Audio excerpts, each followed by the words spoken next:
Good morning, good afternoon, good evening to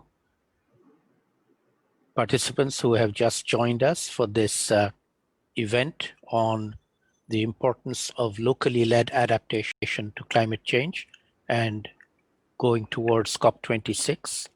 This event is part of the London Climate Action Week, which is being hosted by the Mayor of London. Last year, this was a physical event in London, and we participated. We had an event at the Royal Geographical Society in London on adaptation with lessons from Bangladesh being shared with an audience in the UK. This year, the event has gone virtual because of the pandemic and the lockdown measures, even though we had actually planned to hold it again at the Royal Geographical Society and had booked the venue, but we had to cancel that because of the pandemic. And we're very pleased to be able to do this as a virtual event. The overall purpose of this particular event is to share some updates on the state of play on what we call locally led adaptation, which is basically about enabling, supporting, facilitating the most vulnerable communities, primarily in the most vulnerable countries, but even in all countries, including in developed countries, to be active agents and participants and actors in doing adaptation along with their higher level decision makers in government, either national government or local government. And this is a growing area of interest. More and more people are getting involved in locally led adaptation. More and more communities around the world are getting involved in locally led adaptation. And this is a growing area of both scientific as well as practical interest, and in my view, extremely important if we are going to do adaptation effectively. Adaptation, in my view, cannot be a purely top-down process unless it is reinforced by a bottom-up, significant bottom-up process associated with it. So my colleagues and I, who will be presenting today, are very much part of this bottom-up nexus of people working on the issue of adaptation from the local communities themselves. So I'll explain the format of the meeting, and then I will invite the first speaker to give her presentation. We have three formal presentations. Each presenter will have around 8 minutes or so to share their presentation. Then I will do a roundup, and then we will have time for questions and comments. If you have any questions or want to make comments, please use the chat box to do that. Also, please introduce yourself in the chat box so we know who's here. And we will then recognize you and ask you to unmute yourself and ask your question. And then the panelists will try and answer them. So we have three panelists, a very experienced and expert panelist. The first one will be Tahura Farbin, who is a visiting research fellow at Lund University Center for Sustainable Studies. She will be talking about why locally led adaptation is important. She will then be followed by Aditya Bahadur, who is with the International Institute for Environment and Development in the UK, who will share with us the principles of locally led adaptation, which have been developed over some period of a collective exercise by all the people who are working on this issue. And then the third and final speaker will be Professor Mizan Khan, who is the Deputy Director of my center, International Center for Climate Change and Development, who will talk about the investment in locally led adaptation. He is a long-time climate finance negotiator in the UNFCCC on behalf of Bangladesh, and he's an expert in climate finance. And we have invited him to share his thoughts on how can we invest in, or also why should we invest in a locally led adaptation. And then I will round up the discussion in the light of how does this take us to COP26 and how is this relevant for COP26. And then we will open it up for your questions. As I said, if you put your question in the chat box, I will then recognize you and ask you to unmute yourself and ask your question. So without further ado, let me invite our first speaker, Tahura Farbin, to give her presentation on why locally led adaptation. Tahura.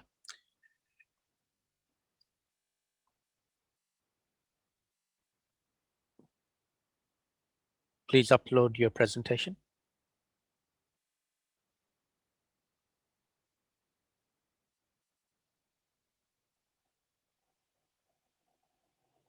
Yes, go ahead.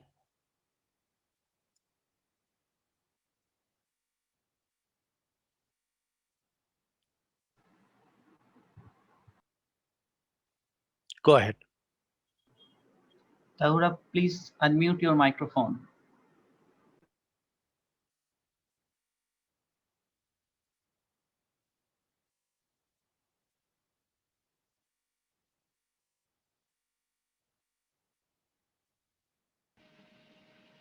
Okay, can you all hear me now? Yes, go ahead. Okay. Okay, assalamu alaikum and good morning, good afternoon, good evening, wherever you may be. I'm Tahura Farbin. I'm a visiting research fellow from Luxus, from Sweden. So I'm a visiting research fellow at ICCCAD right now. And so this is my first time presenting. I hope you're kind. So what I'll try to do with my slides is to show that locally led adaptation is being done and why it is so important to have locally led adaptation. So the case study that I'll be presenting is from the southwest area of Bangladesh. So as you can see from the map, as the southwest area is highlighted over here. So southwest region suffers from extreme floods, and one of the things that one of the regions that I'll be specifically looking at is this particular project. It's called Bil Shukunia sub-project. It covers a gross area of 9,681 hectares, of which 7,933 hectares is cultivated, almost around 70%. And this project was actually undertaken by the Bangladesh Water Development Board under the Ministry of Water Resources. And this map shows the extent of waterlogging in a normal year. And in a year where you have flooding, this is what it looks like, normal flooding. So normal flooding looks exactly like this. And before the project was implemented, locals actually lacked the agency and the know-how to address a few things. For example, they had embankment loss due to dimension and also natural wear and tear, and also due to river erosion. The other thing that was happening on a regular basis was malfunctioning of regulators due to mechanical trouble and siltation. There was no one to take responsibility to repair the mechanical trouble that was happening to the regulators, and regular siltation that happens in this particular region, and suffers from flooding on a regular basis during monsoon, causing crop damage and other socioeconomic losses. And also because of siltation, it causes drainage congestion. And so it affects the agricultural productivity and also causes financial losses as a result. So what happened after the project? After the project was implemented, they formed these grassroots organizations. These grassroots organizations were based on hydrological and administrative zones. So within this boundary, they formed these water management organizations to specifically to maintain and to operate the regulators. As you can see, they are the pictures show these are actual pictures taken from the region, from this area where the regulators were being taken care of by the local community here. So in total, this entire area had 17 water management groups. Each water management group consisted of around 400 members, including the fishermen, the farmers, and the tenants who lived in this area. Their main responsibility The main responsibility of these water management groups were to carry out minor construction work for improved water management, and also to delegate work to water management association so that they can carry out the activity. So the project provided flood control, drainage, uh, implement, and also brought about institutional change. So previously, what happened was because of the lack of funds and agency, maintenance over the last decades before the project deteriorated to non-functioning structures, and dikes degraded, and drains silted up. So they couldn't do any of the work. So after the project, as soon as the organizations were given the responsibility, they were able to carry out those work. The Bangladesh Water Development Board also trained the WMOs, specifically the gate operators, for a year, provided them on-the-job training during the trial run of the system. The gate operators not only operate and maintain the structures, but also keep records on a monthly basis on the conditions of the channel, of the canals, and of the levels of water. So what happens as a result of this? The local community around this hydrological and administrative boundary have complete control over what is happening in terms of how much flood they will be exposed to, how much water gets drained out, how much water they can retain. It's within their control, all of that. So one of the biggest advantage that came out from this particular project was it was rooted within these local institutions. The local institutions within the hydrological and administrative zones, the water management groups, the schools, the local government. The project was undertaken by the Bangladesh Water Development Board, the local government, and this after they were done with their work, they handed over the responsibility of the maintenance of regulators. The WMOs are continuing to carry out the responsibilities today. So as a result, what happened was local communities were taking the responsibility of doing the repair work. They were not anymore dependent on the national government to carry out the repair work that they had to do on a regular basis. Local community are also increasingly taking their own initiatives to carry out the canal. For example, this particular canal needed re-excavation, and so the local community took the initiative to do the re-excavation themselves, and both for fish production and also for water storage during winter times when there is water scarcity for irrigation. Also, the cost is shared between the Water Development Board and the local community. The farmers that form the WMOs, they share the cost is shared 80 to 20, 8 to 2 ratio. So that way, both of them have ownership, although it's skewed a little bit. And one of the things that was widely established was capacity building and training sessions throughout this particular sub-project. So training gate operators to carry out maintenance needs assessments, type of maintenance roles, roles and responsibilities of each party, maintenance schedule, budgeting and monitoring. They were all taught how to do that during the 1 year that they were carrying out this project. And also training of farmers on improved crop husbandry practices through farmer field schools. So there were farmers field schools that were placed so that farmers can learn how to use more organic fertilizers, and minimizing the production cost as well as increasing their total production. This is how farmers are increasingly taking their own initiatives of how to improve their own way of farming.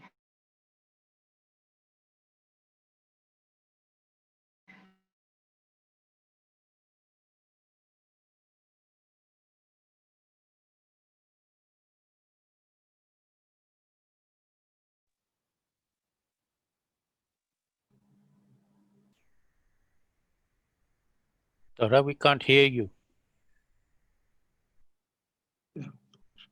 She may have some problem with the audio system. Okay. And Yes, go ahead. Tahura?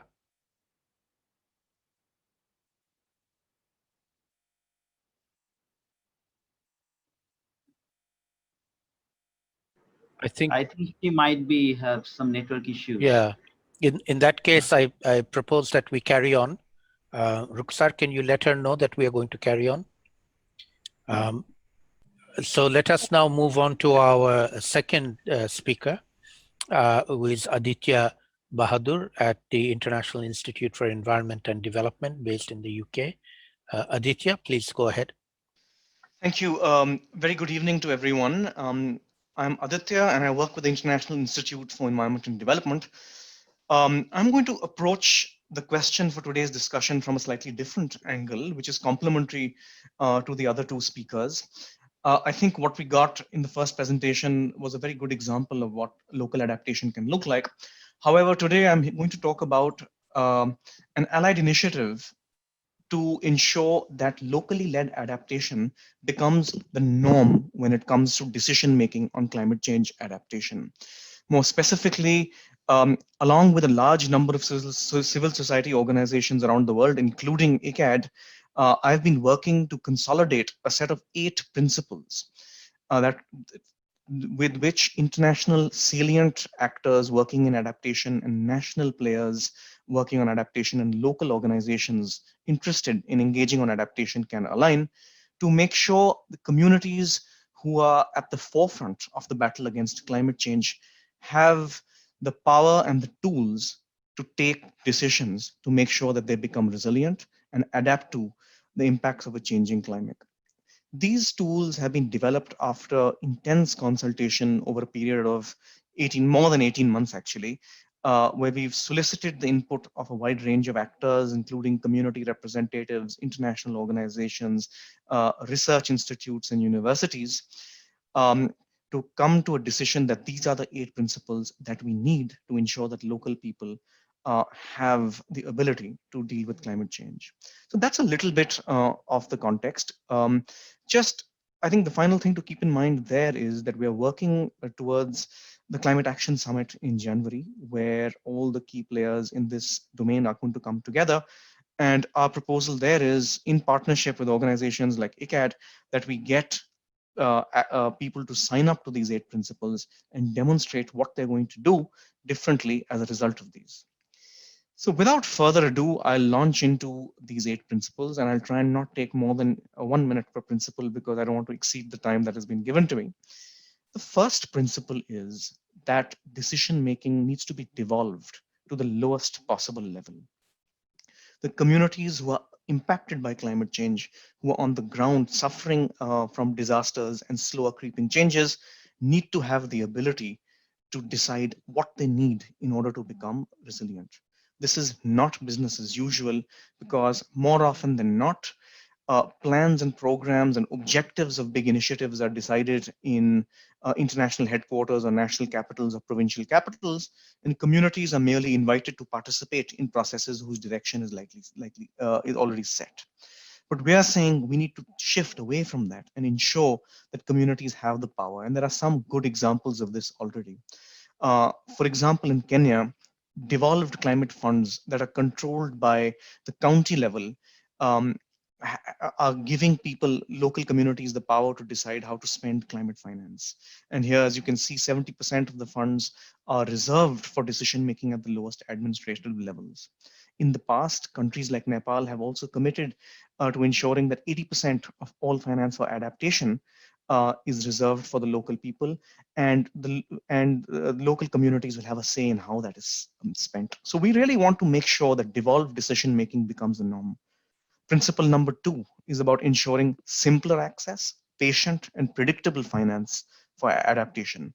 Let's take each of these 3 things individually. Simpler access means that the current extremely complicated and difficult protocols for accessing climate finance need to shift. I worked on processes to access fund finance for the from the Green Climate Fund. From the time you have an project idea to the time the first dollar hits your account, it can take at least 5 years, and others on the panel can correct me if I'm wrong. Patient finance means that we need to now break out of short-term projectized funding to long-term finance with a minimum period of 7 years of funding at least. And predictable funding means that local communities should not be competing with a whole range of other actors to access funding, and there should be exclusive pots of finance reserved for locally led adaptation. So, sorry, I'm getting a bit distracted by the chat box, but I'll power through. There are a growing number of examples of this, and I think the Green Climate Fund has claims that enhanced direct access protocols where people at the subnational and local level can submit proposals for funding aligns with some of these norms, but we would argue that that is not sufficient, as most EDA projects are still only 5 years, which really isn't sufficient to ensure that local communities can take the lead in adaptation planning and design. Principle number 3 is emphasizes the importance of investing in local institutions. The previous presenter provided an excellent example of these local water management organizations. And similarly, these kinds of institutions need to be built across the world to ensure that communities can take charge of adaptation decision making. This means that institutions, civil society organizations, intermediary organizations, donor organizations, and governments need to stop setting up parallel processes and institutions to deliver adaptation. They must actually strengthen the institutions that exist at the local level or develop institutions that will outlast programs and policies. And I know ICCCAD's whole approach to looking at climate adaptation aligns with this principle very strongly. This, of course, means that we need to ensure that local institutions have the right fiduciary management capacities. They can align with environmental and social standards to provide safe and just finance to local people and communities. So local communities, local institutions is really the third principle is around ensuring that local institutions are strengthened. Principle number 4 talks about addressing structural inequalities. We have almost 3 decades of evidence that says issues like caste, class, gender, linguistic backgrounds, geographic backgrounds, economic backgrounds all have an important impact on the degree to which communities can adapt to a changing climate. A lot of my research is focused on urban resilience, and more often than not, the people that you find living in floodplains in cities or on unstable slopes along hillsides are those that come from minorities, those that are economically weak, or those that are marginalized on other parameters. And therefore, really addressing and acknowledging the structural inequalities that define risk has to be an important pillar of locally led adaptation. There are a growing number of examples of how this is being done. For example, there's a global coalition on gender and climate change that facilitates interaction between UN organs and civil society organizations to ensure that gender is adequately considered in climate change policies. But unfortunately, this is not business as usual at the moment, because more often than not, you still have adaptation programs that are focused on infrastructural quick fixes. Infrastructure is important, but dealing with these structural inequalities is more important or equally important. Principle number 5 really focuses on building a robust understanding of climate risk and uncertainty. By this, we specifically mean that don't design adaptation solutions based on top-down expert and scientific knowledge. Make sure that adaptation solutions arise from a melding of insights from local communities, indigenous knowledge, and scientific information. Also, we need to ensure that adaptation solutions are not developed based on downscaled projections and are only valid in a very in a very narrow future that comes out of modeling, because we know that at the local level, climate models are not super helpful or super accurate. And therefore, we must take a multi-stakeholder approach to developing adaptation solutions where different kinds of knowledge come together. This is really not business as usual, because still the perspective of expert and scientific knowledge continues to dominate decision-making and adaptation. Yet there are a growing number of examples that can be scaled up and expanded to ensure that robust decision making happens. For instance, the International Red Cross has a program of work where they bring farmers and scientists together to share lessons on climate information and knowledge, so farmers can understand what climate science is saying, and climate scientists can understand what farmers actually need. Principle number 6 emphasizes flexible programming. When you are asking communities to take the lead on adaptation, you need to ensure that you give them enough flexibility to make the decisions that they need to make. This means that you cannot have projects that are planned out in an extremely linear fashion and simply unfolds in a local context, because contextual realities are difficult and pose unforeseen challenges to plans and processes. And therefore, donors need to make room for adaptive management, where there is a constant process of learning from adaptation programs, and tactics and strategies are adjusted based on changing contextual factors. Also, more and more, it's important to ensure that monitoring and evaluation processes are agile enough to ensure flexibility. Just to give you one tangible example of this, instead of focusing on the outputs that a project is going to deliver, one should focus on the outcomes, and we should give enough flexibility to local communities to decide what outputs are needed to arrive at those outcomes. Combined with this is the importance of recognizing that occasional failure is a crucial part of learning, and that failure should not be the end of adaptation processes. In fact, should mark a point at which we change and learn. Principle number 7 is around ensuring transparency and accountability. At the moment, there is far too much an emphasis on monitoring and evaluation methods that are focused on providing accountability to donors. There's very little out there that ensures accountability to communities. So we need to ensure that the orientation of current monitoring and evaluation that accompanies adaptation initiatives is focused on local communities. At the same time, local communities should have a role in monitoring and evaluating adaptation programs to ensure that there is this downward accountability. There are a growing number of examples that we can scale up again around this. For instance, India's nodal social protection program called the Mahatma Gandhi National Rural Employment Guarantee Scheme has a process of social audits where local communities can come together and hold local officials helping execute this program to account, and can really demand financial data, financial transaction data around this project to ensure that there is no hanky-panky in the way that the project is being developed. These kinds of these kinds of ratchets for community engagement in adaptation processes need to be developed. The final principle is really around coordinated action and investment. And this implies that donors and governments should converge climate development and humanitarian finance to build capacities and develop enabling environments for local communities to take charge. This also means that different donors delivering adaptation programs in a particular context, in a particular local areas, need to ensure that they're not duplicating what the other donor is doing, and that they're adding to what has already happened in the past. This also means that reporting mechanisms should be aligned so that same set of local actors is not reporting on many different formats to many different donors, burdening themselves unnecessarily.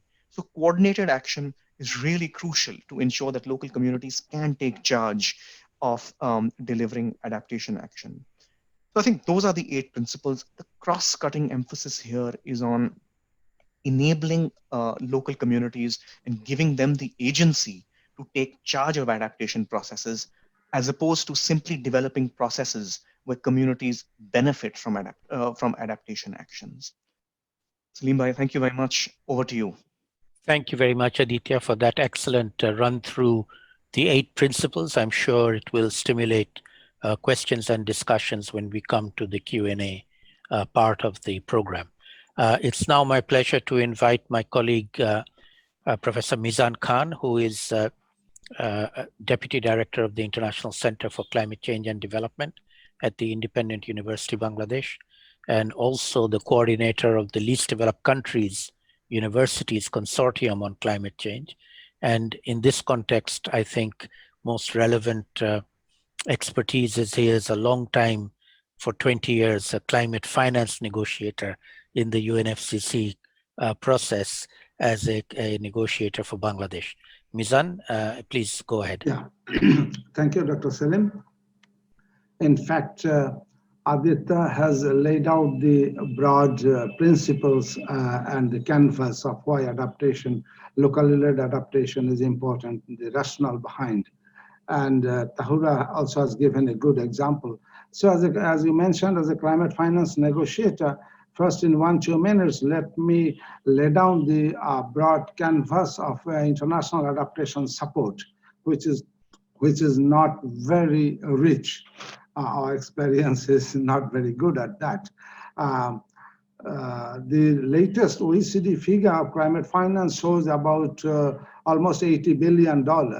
But there are, problems with those numbers, as Oxfam report, again, 2020 shadow report, shows that around $20 billion might be the actual climate finance. And out of that, around 20% stands as adaptation support, global adaptation finance. And of that 20%, again, 1/5, about 20% goes to the particularly vulnerable countries, what we call almost about 100 countries, comprising of the more than 45 small island developing states and 47 LDCs, including some other African countries. So the per capita shocks from in one estimation says that LDC citizens get just a cent a dollar per a day. So it's very, very minuscule. And what is more disquieting is that now increasing share of ODA goes for climate finance, while ODA goes down. So this is a paradox. But the regime provisions in no uncertain terms state the qualitative difference between ODA and climate finance, and both development partners and developing countries have agreed to these provisions. And more than 2/3 of this ODA goes to the middle income countries. There is the debate, you all know, that between adaptation and development. Developing countries also have stopped debating over that, though regime, as I mentioned, has recognized that. But if, for example, ODA climate finance share goes up, then adaptation finance share also should go up. If both goes up parallelly, then we can say that yes, there is some kind of new funding, but that is not happening. And what is still more discouraging is that 80% of this adaptation finance comes as loan, not grants, which LDC countries vehemently oppose. And this is kind of an analogy that Tim Gore draws on the other day that I got to hear him, that it's kind of setting fire to the neighbor's house and then again providing loan to rebuild it. So adaptation kind of support to the LDCs stands quite reflects that kind of analogy.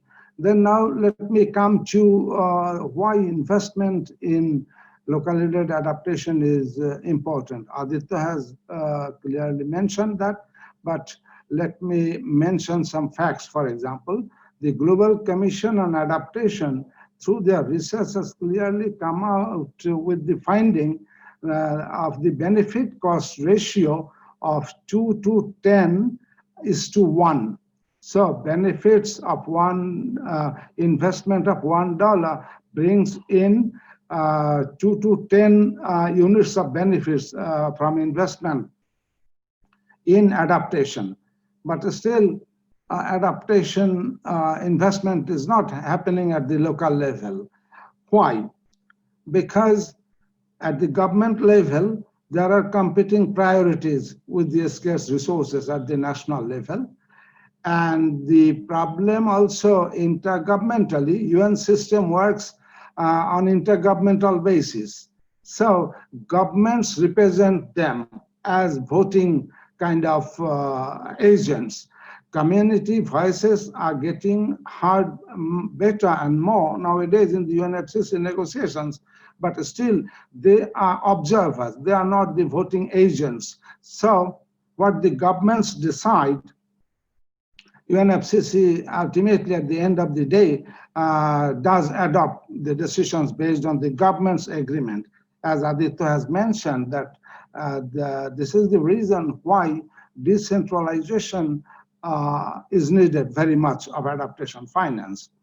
And then the other factor, that private sector, which in fact is the engine of growth all over the world.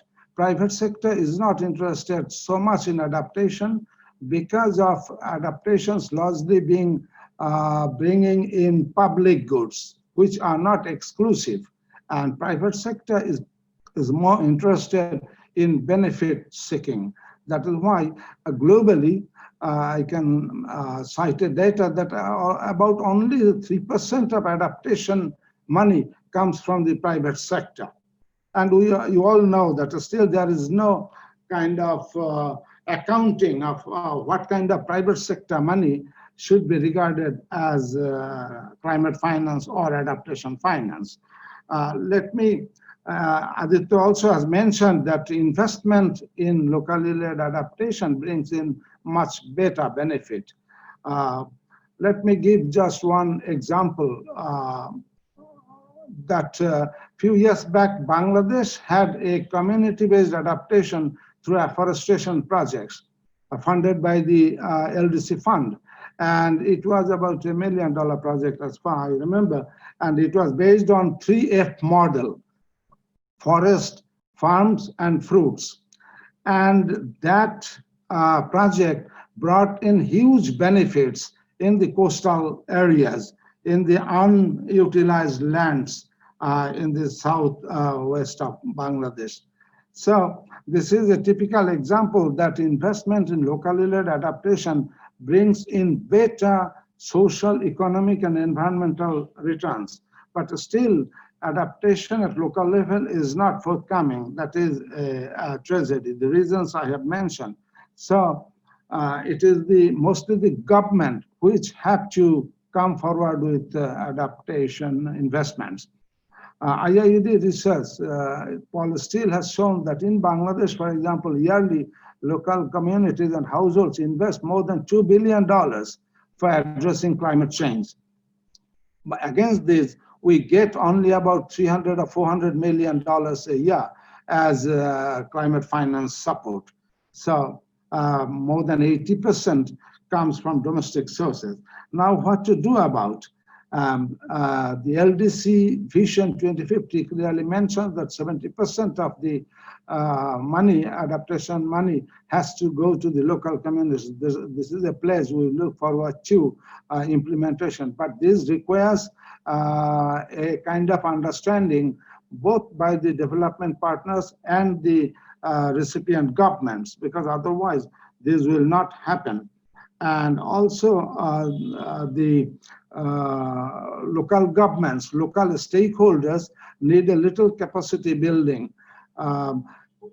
During this pandemic, for the last few months, with little support from CDKN, ICCCAD has initiated a project of harvesting stories, about 25 stories from around the developing countries.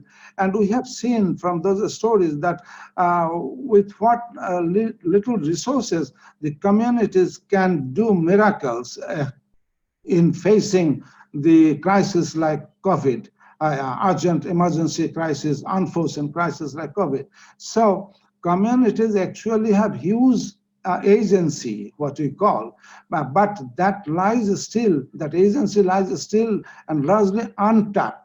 So the investment, one priority area for investment in locally led and community-based adaptation is to tap that agency.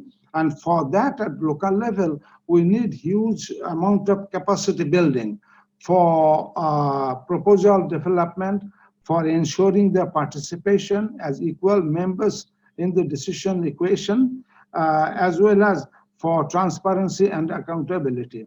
and local governments.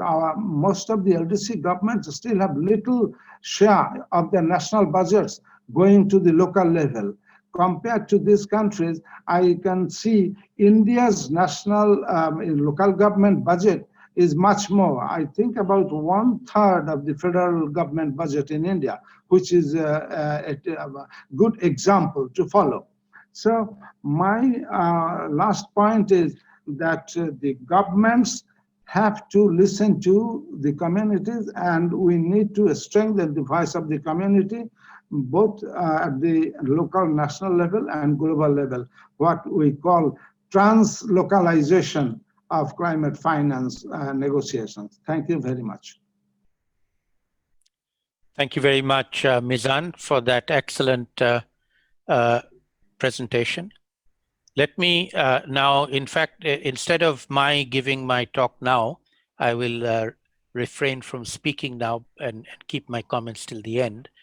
Let me now open the floor for questions. I see in the chat box there are already a number of questions. I'm going to start by inviting Camelia Dewan to open your microphone and speak, and then I will ask Abdullah to take the floor. Camelia, do you want to go ahead? Thank you so much, Dr. Start by introducing yourself, please. So, hi everyone, my name is Dr. Camelia Dewan. I'm a postdoctoral research fellow at the University of Oslo, and I've been working in the Southwest Coastal Zone on embankments and siltation since my time at IMI almost 10 years ago now. I really enjoyed these three presentations, so thank you so much. So I have first, my question is to Tahura, thank you for your excellent presentation, and I got really intrigued by this Bil Sukunia project, and I was wondering if you could tell us more who funded it, because it wasn't unclear to me if it was the water board and the state funding it, or if it was a development donor behind it, because 10 years ago, the water board was very aid dependent to do this type of maintenance work and creating these WMOs. And is it still the same? And I'm also wondering if the project is still going on or if it has ended, because in other research we've done, these water management organizations, they tended to self-destruct after the project ended. And that also union board members or chairmen tend to pick them up. And then my question, also, yes, echoing Abdullah's comment in the chat, it's too expensive for local communities to fund canal excavation. So I'm wondering, to link to Aditya's suggestion, if there's any way, this is, I guess, for the entire network, of institutionalizing funding for climate change into local canal excavation projects, the higher local labor. And there was this World Food Project where the communities themselves in a particular area decided they wanted canal excavation as a project activity or an output in Aditya's terms. And that was extremely popular. It hired so many hundreds of people, and they wanted the project to continue. And it's so silted in the Southwest that even after 5 years, that same canal is going to silt again. So I was just really inspired by the 7-year solution and skipping all these short-termism and just realizing we need to excavate these canals regularly. And this is a great employment generation opportunity also in areas with very scarce employment. So final question, can tidal river management be seen as a locally led adaptation solution? Thank you very much, Camelia. In the interest of time, I'm going to ask the panelists to kindly keep notes of the questions that have been asked to you, and I'll give you the floor at the end to take them all in one round. I'm now going to give the floor to Abdullah, and then I have Mr. Ranjit after that. Abdullah, please go ahead. Hello, good evening.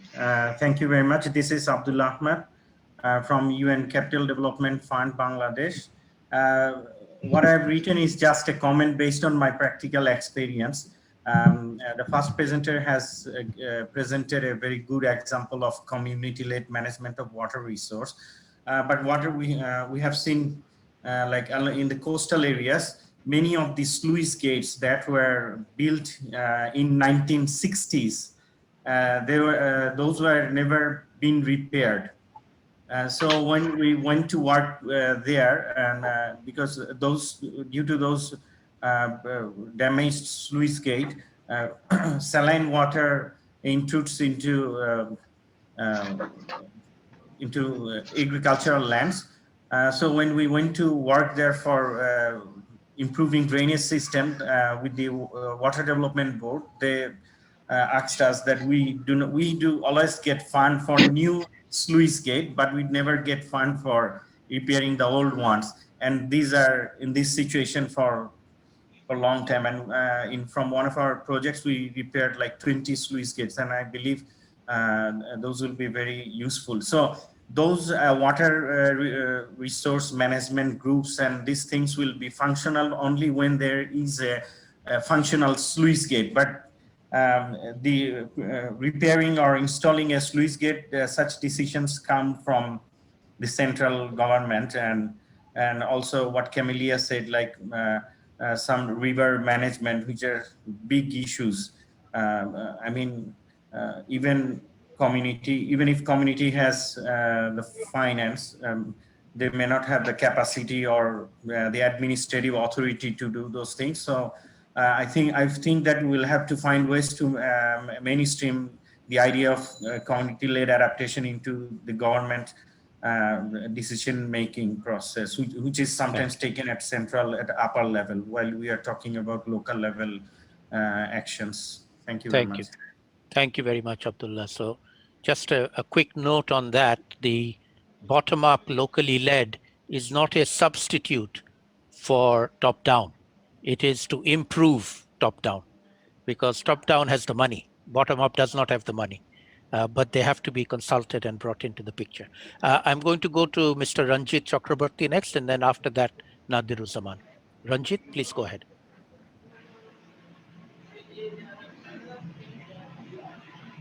Please unmute yourself.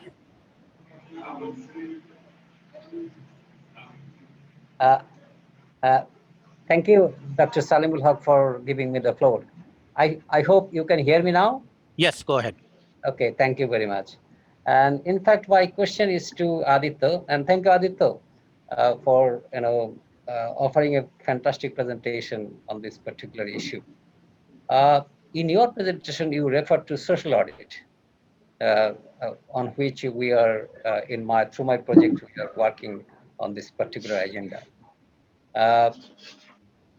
You referred to the Indian example.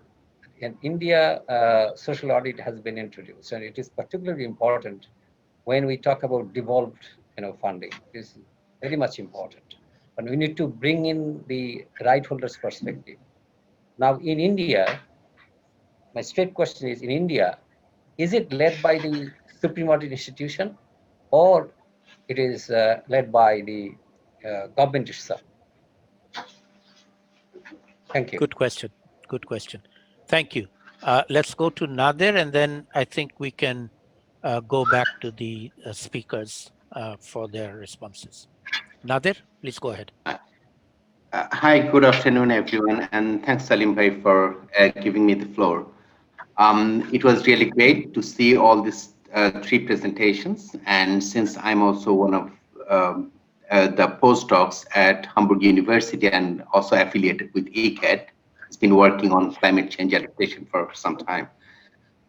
One of the questions I often encounter is about the sense of community, because though we started this community-based adaptation for a long time, but particularly the way the governance works in the Global South. And Aditya mentioned in one of his points when he talked about the structural differences. And that happens because when we say community, what we say that the centralization at central level has been very much manifested as a miniature of that centralization at central level to the local level. So what we say community really doesn't have that essential sense of commune in that self.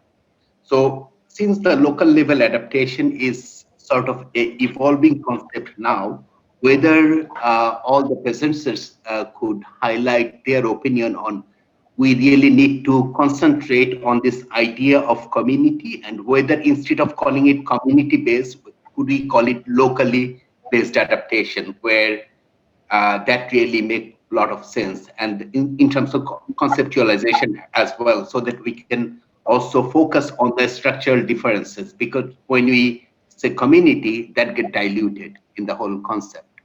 Thank you. Thank you very much, Nader. Very important point. Communities are also very heterogeneous and not homogeneous.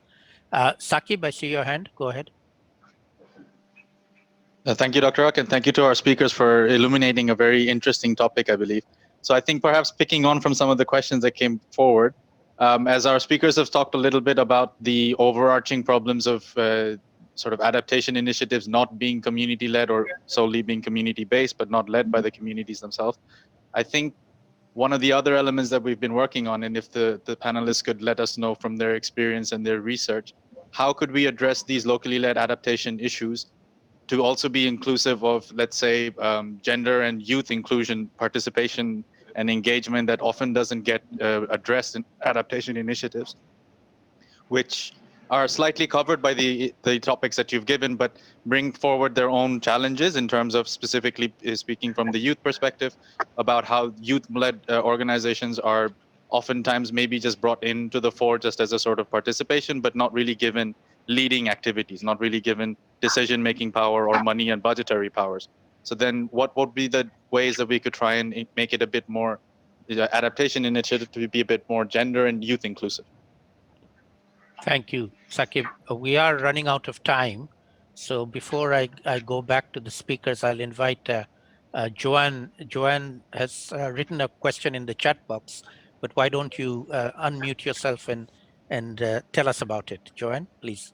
Sure. Thank you so much for the fascinating talk. So I think the last question kind of touches on what I was thinking about. So the presentations highlight the importance of people-centered approaches that integrate local perspectives into adaptation, how important that is to ensure that policies are better adapted to local priorities and grounded in context. Though what I'm interested in is when we talk about community, when we talk about local, not in these presentations, but generally, sometimes there's this idea that there's one community or one kind of local. So how do we take better account of potential tensions, divisions, and inequalities that may exist between different groups of risk people?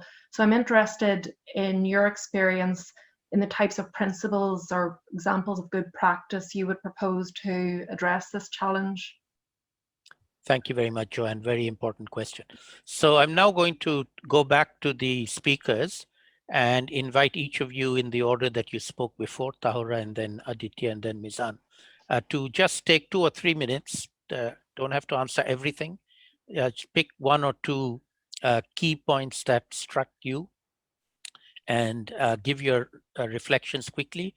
And if there's a longer answer you want to do, please write it in the chat so people can get the benefit of your more information from you, or give a reference if you want to do that. Tahura, why don't you go first? Couple of minutes only, please. Okay, so to answer some of the questions about is this Bil Shukunia water sub-project, I think there was a question about funding, who financed the project. It was funded by the ADB, the government of Netherlands, and the Bangladesh government. And these projects took place in many regions of the country, and this specific project took place in the southwest. And I only took Bil Shukunia, but there were I think 11 others that were, 10 others. And this particular project specifically started in 2013. It finished in 2017, and there were other projects that are still going on using a similar method of giving a lot more control to the community, where these regulators were, for specifically to the water management organizations, the water management associations, and all of these organizations that were formed just to make sure that they have control over the regulators and the sluice gates that we were talking about. Yes, I agree with Abdullah Ahmed, I think, that yes, the water development, it's actually the responsibility of the Water Development Board to repair anything that has to install and to repair sluice gates, but oftentimes there is a disconnect between the local community, which gets the responsibility of operating them, and the government and the local Bangladesh Water Development Board Authority as well. There is a disconnect between these two variables. So what has happened, I have seen with this particular project, that there is much more, there is a much greater amount of communication that happens between these two organizations, so that they can decrease the lagging that can happen as a result of not having enough communication. So yes, the responsibility is of the Water Development Board, but yes, the local community also can make decisions. And about the canal excavation, what has happened with canal excavation is I have seen local communities saying, the Water Development Board authorities, that if we take the responsibility of excavating canals as soon as they're silted, we have to spend much less money compared to when they get completely silted, and then we have to call in the national government to remove all their siltation. But as it happens, if we remove the siltation every year, then that amount of money needed and the amount of resource needed will be much less compared to, let's say, we do it in 2 years or 3 years or even 5 years time. So this was a suggestion that came about from the local community rather than from the Bangladesh government authority, the Water Development Board authorities, or the officers that were there. So I was quite surprised that the community was taking initiative and saying the officers that you could do it this way instead of you taking complete control of doing it once in 5 years. We could do it once every year, and then this could decrease the cost as well, and we don't have to put as much effort, because it is true that it gets silted every year. Every year it gets silted, and every year we have to take some responsibility of removing this. If we don't remove it, nobody else will. We have to go to the government, and it's not always easy to reach the government every time you need to reach the government. So this was something that came very positive from this conversation. Thank you. I think the key point is enhancing two-way communication from the community to the government and vice versa. Aditya, there were some specific questions for you. If you want to I'll be very brief, Salima, because I want Professor Khan to have time to respond as well. Very quickly, Camilla, to answer your question on whether tidal river management can be locally led, can be a form of locally led adaptation, absolutely. I think anything can be a form of locally led adaptation as long as local communities have the agency to make decisions. Ranjit sir, thank you so much for attending this session and for your questions. Pleasure to be in touch with you again. When it comes to social audits with regard to our social protection schemes, no, it's not directly supervised by the Comptroller and Auditor General. It's actually overseen by the state governments. But it is coupled with India's right to information, which is enshrined in legislature. So any person can actually approach the courts to say that we need to access information on how the social protection scheme is unfolding in a particular local area. Nadir Bhai, thank you so much for your question. One can always rely on you for the most incisive and difficult questions. I won't claim to have an answer to how to ensure that all parts of a community, which is quite a fractured concept, can participate in decision making. But I will say that it is precisely for this reason that we are self-reflexively calling this locally led adaptation and not community-based adaptation. Salim Bhai makes this point, I think, regularly, because there is now enough evidence to say the community is not a super cohesive concept as was previously thought, and there are contradictions within it. Saqib and Joanne, thank you so much for your question. Yes, there are particularly marginalized sections of local communities that need to be catered for specifically, and there are a growing number of examples on how to do that. One example is ring-fenced funding for particularly marginalized groups. For instance, the Forest Investment Program has a ring-fenced amount of money that only indigenous groups can access, and therefore perhaps ring-fenced money for women-led adaptation programs and youth-led adaptation programs might be one policy solution to this pernicious problem. Salim Bhai, back to you. Great. Thank you very much, Aditya. Excellent. Mizan? Yeah, thank you. I will just focus on the gender, which Aditya already mentioned a little, but I will focus on the gender perspective of adaptation, for example. You know, the word husbandry comes from the husband. The word husband comes from the word husbandry, which means taking care of. So historically, because of muscle power, we, the male community, are called, have started being called as husbands because of our muscle power, not because of our brain power. And nowadays, you will see that women have got better kind of potential. They are better. So I call them, I have written a piece in the Daily Star about 3 years back, that women are better husbands than the so-called husbands like us, because they are better caretakers. Husband, the literal meaning of husband is caretaker. So, and they have shown the miracles. For example, during this COVID, the whole community-led management is led by the women around the world, because they are at the forefront of suffering, and so they have developed kind of great potential and great agency to address. So I feel that if women are given better choice of management, including this climate finance and adaptation, then we can have, I think, better results. Thank you. Thank you very much, Mizan. We have just come to the end of our hour. I'm going to ask you for a few minutes to listen to me as I conclude and give a sort of way forward.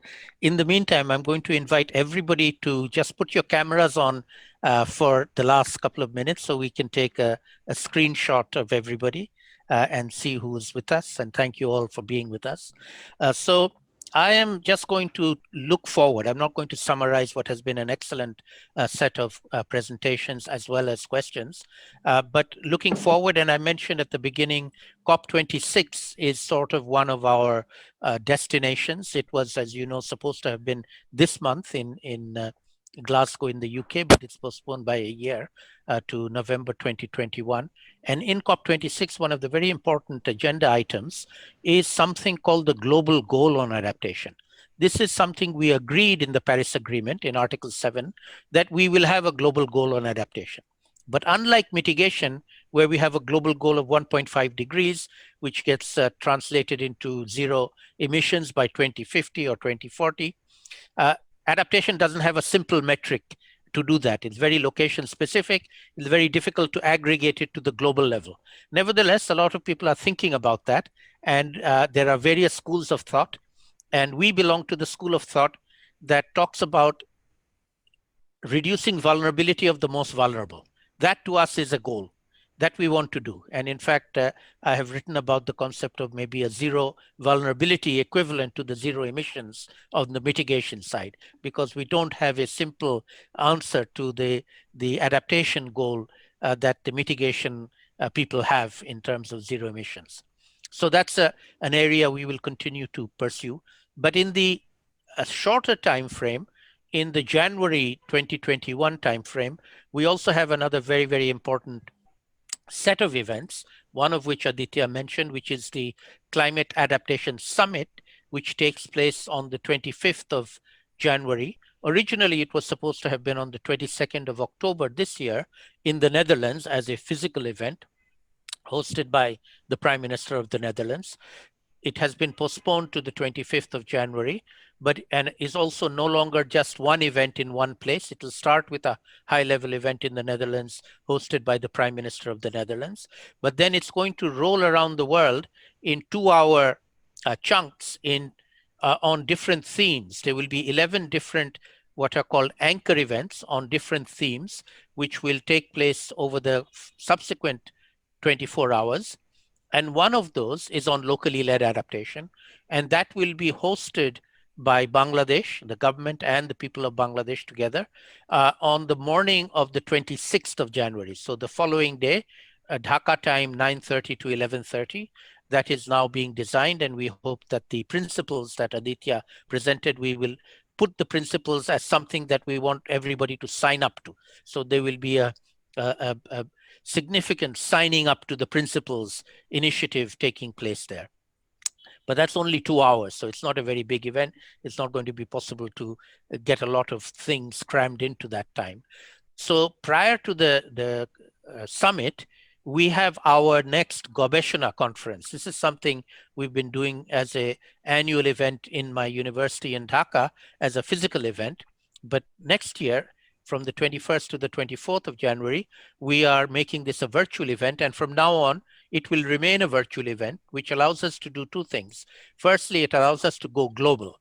We don't have to require people to fly into Dhaka to participate, as we used to have to do in the past. We can have people participating from all over the world, and we will be doing it in 24/7 time slots. So over 24 hours for 4 days, we will have sessions that are aimed at different geographies, run by different partners and friends in those different geographies, starting from the Pacific in the east, working across Asia to Africa and to America, Latin America, and Europe. And so I would like to invite all of you to participate in that. And the theme for the Gobeshona conference is locally led adaptation. And we want to share information on who's doing what, connecting with each other, building solidarity with each other, bringing in researchers who do research on this, practitioners who practice it, and to build this community of practice going forward. So next year is the 7th annual Gobeshona conference, but it's also going to be the first of the next 10-year decadal program of tracking locally led adaptation. Every year in January each year, we will invite the locally led adaptation world of practitioners and researchers and funders to come together and share what they're doing so that we can track it over time and hopefully make progress over the next 10 years. Each year in January, we will meet and we will take stock of where we've got and hopefully enable us to go faster and go bigger across the world on this issue of enhancing locally led adaptation. So let me close by thanking all our speakers. Let's please give them a hand and also invite all of you to participate in the Gobeshona conference in January. We will send out more information on that and invite all of you to, if you like to run sessions, please feel free to offer to run sessions. Otherwise, please participate in whatever sessions you may be interested in. So with that, let me conclude our webinar for today. Thank you all for coming, joining. I hope you found it a useful use of your time over the last 1 hour. Thank you.